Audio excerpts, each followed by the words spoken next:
So yesterday I was asked, since I'm a complete atheist, how the hell do I have morals? And I answered that it's just me, that I have morals without having a religious belief. And I don't understand how assuming the first one makes the second one obligatory. I was then buried in arguments about how no morality can come from a background lacking religion. At this point, I assumed it was pointless to struggle and convince the person because such a secure sounding position on such an illogical argument just speaks volumes about the fact that the particular person has the Titanic syndrome, as I like to say. They are just sinking and gone. Then, of course, while later contemplating on the situation, I was hit by an early childhood memory that's still very vivid in my mind, and I assume always will be, because it kind of sounds like one of those dark psychopathic memories of things that everybody experiences at some point in their lives, but then are either too scared of the taboo and pretend it never happened, or just do not notice it as something psychologically significant because they're just not particularly smart or self-observant. Whatever the case, this is my memory, my story, and my young age proof of having morals and compassion without the aid of religion or even education.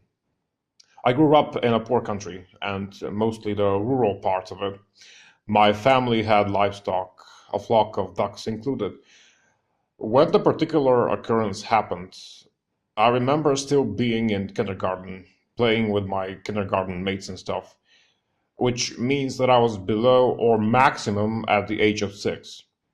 At this particular age, and I do stress the fact that I could have been much younger, I, as any other person would be, was not still psychologically shaped and hardwired by societal norms, religious norms, educational experience, and whatever.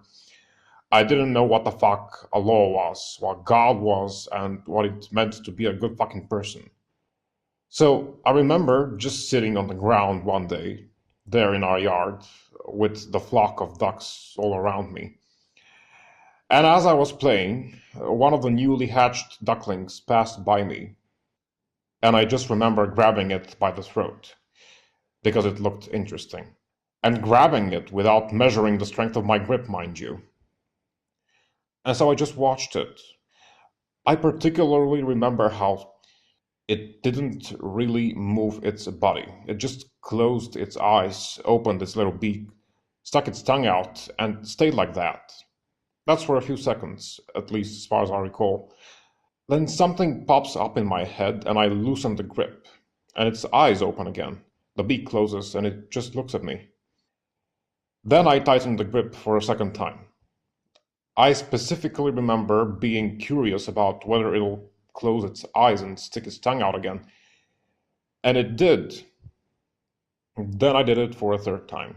Same thing happened. And again, and again, and again. Then my curiosity gets to what I would nowadays call dark. I tighten the grip again, but this time even tighter, just to see what happens. And this was the moment which I can now categorize as my first and most sincere conscious experience of my own morality. What happened was the duck started making this hissing sound of someone being strangled. Its wings started flapping violently, and without knowing at that age what suffering was, what real pain and loss were, what horror feels like, and what it really presupposes, I realized that what I was doing was terrifyingly wrong and harmful and scared the shit out of me.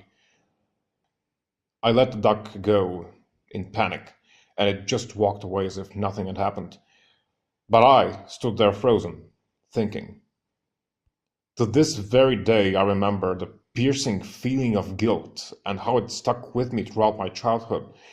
And even now, it still stings as I'm actually telling the story out loud for the very first time of my life. And this, I know, this moment of revelation of pain and suffering and what's wrong came from my own brain, from my own thinking and perception, from my own consciousness, or whatever the fuck you want to call it. Just don't call it God. If you dare to stand there and say to my face that this was God or God's voice in my head or in my heart, you can just go fuck yourself.